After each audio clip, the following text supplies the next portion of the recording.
A poca distancia, un convoy vinculado a los Chapitos, renombrados por su astucia y férreo dominio del territorio, avanzaba en una huida desesperada, luchando por escapar de un despliegue implacable de fuerzas estatales.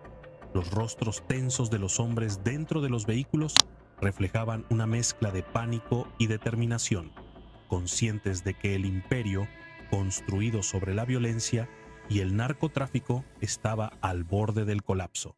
El aire parecía cargado con una tensión palpable, amplificada por el eco de las ametralladoras giratorias que iluminaban la penumbra con destellos intermitentes de fuego y acero. Un video filtrado capturó este momento crucial, ofreciendo un testimonio irrefutable de cómo la autoridad se cernía sobre ellos con la contundencia de un destino inevitable. En las calles de Navolato, donde los estragos del narcotráfico son casi cotidianos, este convoy representaba el último bastión de los Chapitos, enfrentándose a una batalla frenética por su supervivencia. La lucha no solo era física, sino un reflejo de la fractura de un imperio que comenzaba a desmoronarse. Dentro de los vehículos, los hombres, fuertemente armados con rifles de asalto y escopetas de alto calibre, sabían que cada segundo era vital. Navegaban a toda velocidad por las calles que alguna vez dominaron, un laberinto que conocían al detalle, pero que ahora se tornaba en una trampa mortal. El helicóptero, imponente depredador aéreo, descendía lentamente, buscando objetivos, mientras el estruendo de sus hélices se fusionaba con el ulular lejano de las sirenas. Este enfrentamiento, más que un simple operativo, era un emblema de la lucha entre el crimen organizado y el Estado, una lucha que no solo se libraba con balas, sino también en los corazones y mentes de una comunidad atrapada entre el miedo y la esperanza. El rugido ensordecedor del helicóptero armado resonaba como un trueno persistente sobre las calles de Navolato, un municipio que, aunque modesto en extensión, se había convertido en un punto estratégico dentro de las operaciones del narcotráfico en Sinaloa. Aquella tarde, el cielo parecía teñido de tensión. Las nubes bajas no lograban apaciguar el calor sofocante del norte de México, pero sí añadían un peso psicológico al ambiente, una sensación de que algo monumental estaba por ocurrir. En tierra, el convoy de vehículos blindados avanzaba como un enjambre en retirada, dejando a su paso una estela de polvo y rumores que parecían confirmar lo inevitable. Los Chapitos estaban siendo acorralados. Estos herederos del cártel de Sinaloa, quienes habían logrado perpetuar la hegemonía de su dinastía en un territorio históricamente disputado, ahora enfrentaban una embestida que desafiaba su legendaria invulnerabilidad. Los protagonistas del convoy, una mirada interna. Dentro de los vehículos, los ocupantes parecían ajenos al caos que generaban más allá de las ventanas blindadas. Algunos de ellos mantenían los ojos clavados en sus armas, ajustando detalles mecánicos con la precisión de quien sabe que cada segundo cuenta. Otros, en contraste, miraban frenéticamente sus teléfonos satelitales, tratando de establecer una comunicación que les permitiera reorganizarse.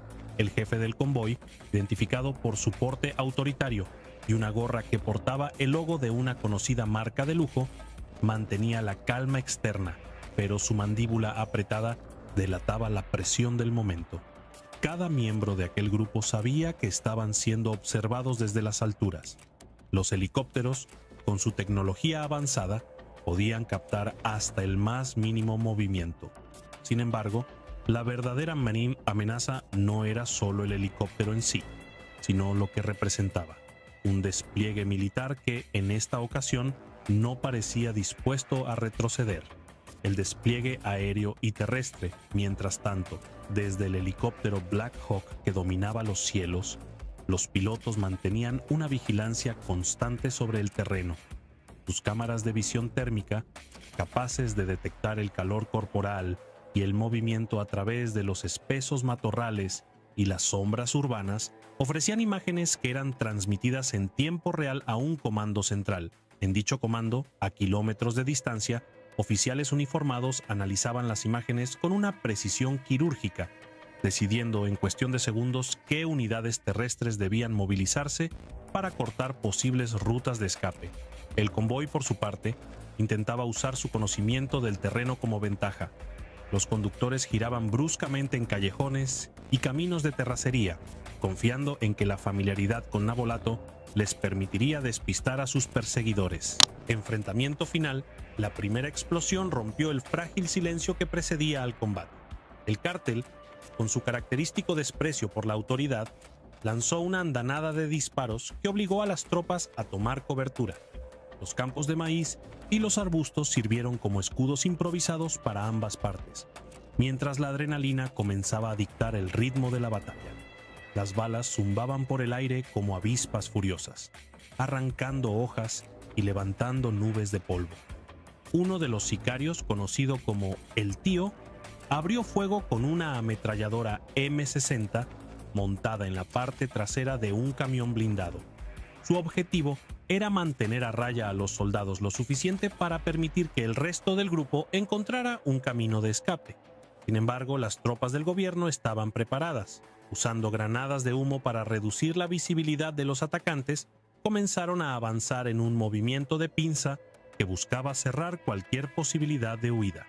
Desde el helicóptero, las comunicaciones comenzaron a volverse más urgentes. «Los tenemos cercados, que no se escapen», ordenó un comandante mientras los pilotos ajustaban su posición para apoyar a las tropas en tierra.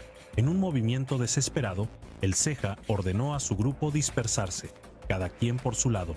«Si caemos todos juntos, se acaba», gritó, mientras él mismo corría hacia un área más densa del matorral, seguido de cerca por dos de sus hombres más leales. Un desenlace inesperado, la persecución terrestre continuó, ahora dividida en pequeños enfrentamientos aislados. Uno de los sicarios logró llegar a un escondite improvisado en una cabaña abandonada, donde trató de comunicarse con sus superiores. Sin embargo, las líneas de comunicación del cártel habían sido intervenidas desde el inicio del operativo. Cada palabra, cada coordenada transmitida, llegaba directamente a los oídos del comando militar. Mientras tanto, en otro sector, el Ceja y sus acompañantes encontraron refugio en un canal de riego parcialmente seco. Su plan era esperar a que la noche cayera para intentar escabullirse entre los campos.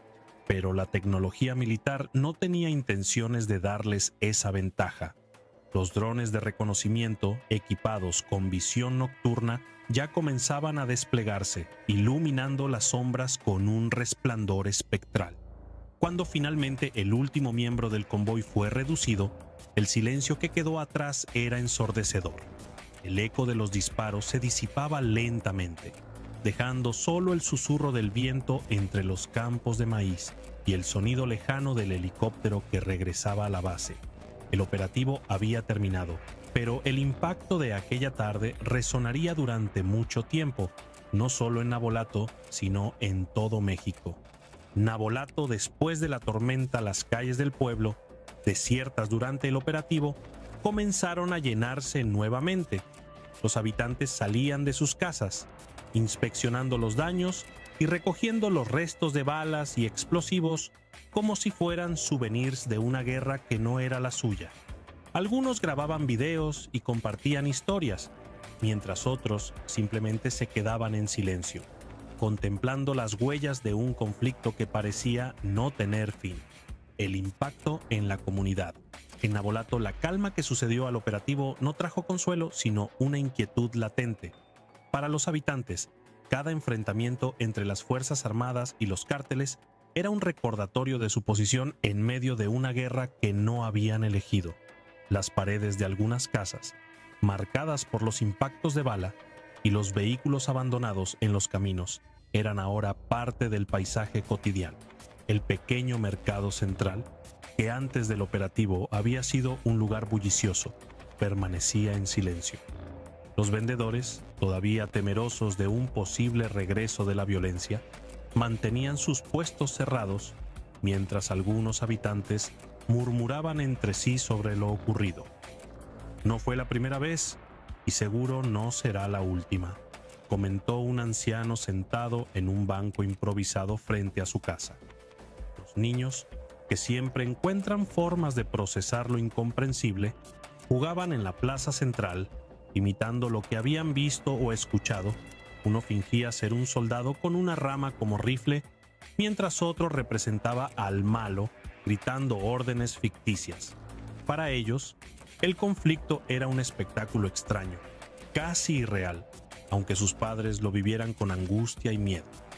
El discurso oficial esa misma noche, en una conferencia de prensa transmitida desde la capital, el secretario de Seguridad presentó el operativo como un éxito rotundo.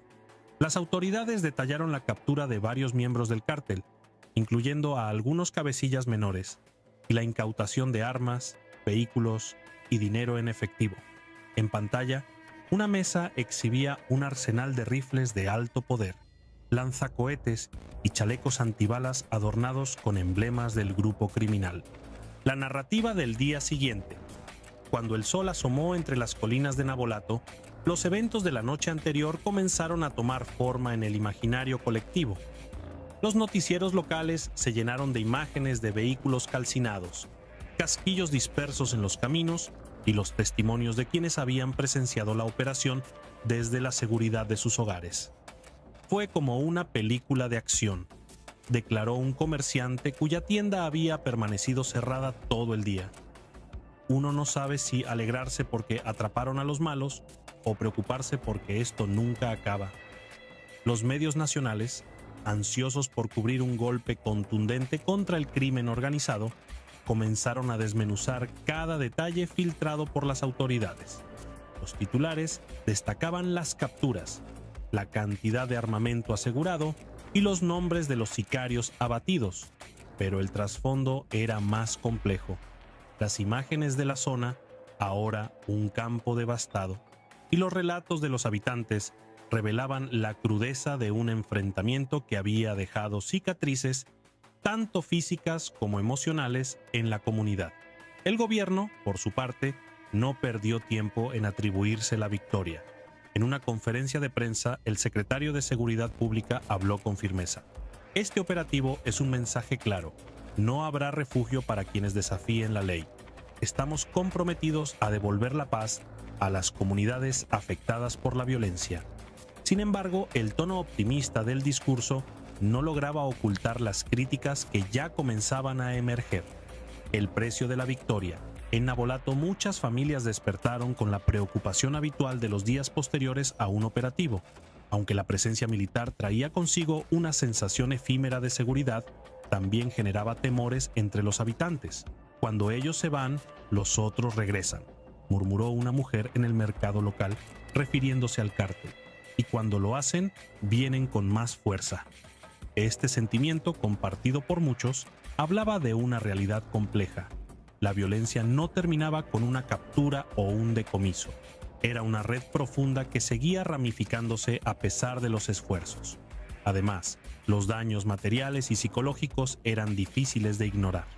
Las balas perdidas habían destrozado ventanas, y los campos de cultivo que servían como sustento para varias familias estaban ahora marcados por cráteres y residuos peligrosos. En la escuela primaria local, los maestros trataban de explicar a los niños lo ocurrido, mientras algunos padres ya contemplaban mudarse a lugares más tranquilos, lejos del peligro constante. El cártel responde en las altas esferas del cártel.